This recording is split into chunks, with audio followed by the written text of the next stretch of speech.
বাংলাদেশ কি হতে যাচ্ছে খনিজ সুপার পাওয়ার? বালির নিচে চাপা থাকা বিলিয়ন ডলারের রত্ন ভান্ডার নিয়ে গবেষণায় উঠে এলো এক বিস্ময়কর তথ্য। কাঁপছে আন্তর্জাতিক বাজার। বাংলাদেশের অর্থনীতি দীর্ঘদিন ধরে তৈরি পোশাক, কৃষি পণ্য ও রেমিটেন্স নির্ভর। সেই চেনা কাঠামোতে হঠাৎ এক বিপ্লব ঘটে যাচ্ছে, যার সূত্রপাত হয়েছে দেশের মাটি, নদী ও এমনকি কয়লা ছায়ের গভীরে।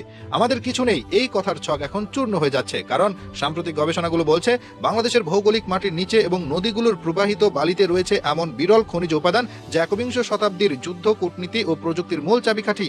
এই খনিজ উপাদানগুলোর তালিকায় রয়েছে lithium, uranium, thorium, samarium, gadolinium, dysprosium সহ একাধিক রেয়ার আর্থ এলিমেন্টস। এই উপাদানগুলো কেবল স্মার্টফোন বা ল্যাপটপে ব্যবহৃত হয় না, এগুলো ব্যবহৃত হয় হাইপারসনিক মিসাইল, স্যাটেলাইট, পারমাণবিক সাবমেরিন, ইলেকট্রিক যানবাহন ও পারমাণবিক বিদ্যুৎ কেন্দ্রে। এই মুহূর্তে বিশ্বজুড়ে বিরল খনিজ উপাদান নিয়ে চলছে এক ঠান্ডা যুদ্ধ।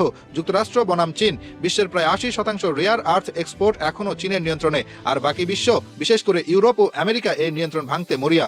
এমন প্রেক্ষাপটে বাংলাদেশের মতো একটি দেশ যদি সামান্য পরিমাণেও এসব উপাদান উত্তোলনে সক্ষম হয়, তবে এর কৌশলগত গুরুত্ব কেবল অর্থনৈতিক নয়, এটি হবে একেবারে আন্তর্জাতিক রাজনীতির কেন্দ্রস্থলে প্রবেশ করার টিকিট। বাংলাদেশ ভূতাত্ত্বিক জরিপ অধিদপ্তর সম্প্রতি এক গবেষণায় জানিয়েছে, দেশের প্রধান নদীগুলো যেমন যমুনা, তিস্তা, ব্রহ্মপুত্র, মেঘনা ও পদ্মা প্রতি বছর প্রায় ১ বিলিয়ন টন বালি বহন করে নিয়ে আসে। এই বালির বিশ্লেষণে দেখা যাচ্ছে সেখানে রয়েছে গুরুত্বপূর্ণ পরিমাণে রেয়ার আর্থ উপাদান।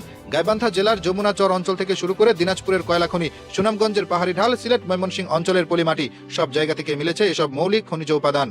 গবেষক মোহাম্মদ আহসান হাবিব জানিয়েছেন, বাংলাদেশে পাওয়া এসব খনিজ আন্তর্জাতিক মানদণ্ড অনুযায়ী স্ট্র্যাটেজিক রিসোর্স হিসেবে বিবেচিত হয়। এক একটা উপাদানের দাম আন্তর্জাতিক বাজারে এতটাই বেশি যে সামান্য উত্তোলন করলেও তা বাংলাদেশের বার্ষিক রপ্তানি আয়ের বড় একটি অংশ যোগ করতে পারে।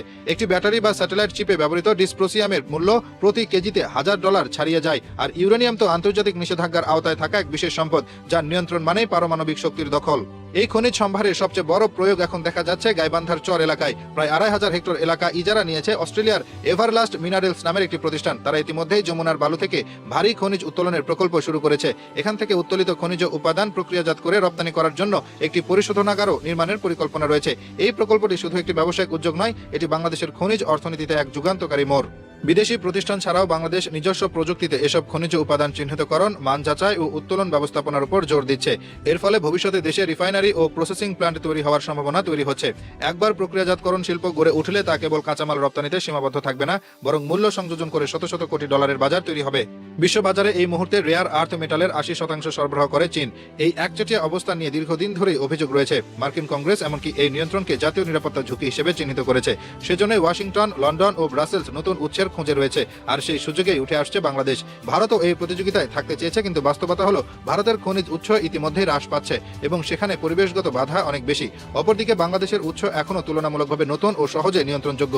বিশেষজ্ঞদের মতে আগামী ২০ বছরে যারা রেয়ার আর্থ উৎপাদনের উৎস ধরে রাখতে পারবে, তারা পৃথিবীর অর্থনৈতিক ও কৌশলগত দিক নির্দেশ নির্ধারণ করবে। যেমন লিথিয়াম ছাড়া ইলেকট্রিক গাড়ি তৈরি সম্ভব নয়, থোরিয়াম ছাড়া পারমাণবিক গবেষণা থমকে যাবে, স্যামারিয়াম ছাড়া উন্নত ক্ষেপণাস্ত্র ও ড্রোন তৈরি করা যাবে না। অর্থাৎ বাংলাদেশের বালুতে যেসব মৌল লুকিয়ে আছে, সেগুলো শুধু অর্থ নয়, ভবিষ্যতের প্রযুক্তি ও নিরাপত্তার চালিকা শক্তি।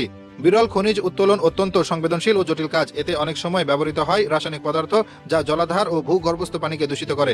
সুনামগঞ্জ ও ময়মনসিংহ অঞ্চলে খনিজ উত্তোলনের ক্ষেত্রে স্থানীয় পরিবেশবিদরা উদ্বেগ প্রকাশ করেছেন। পর্যাপ্ত পরিবেশগত সমীক্ষা ছাড়া এই খনন প্রকল্প শুরু হলে তা মৎস্য সম্পদ ও কৃষি ব্যবস্থাকে ক্ষতিগ্রস্ত করতে পারে।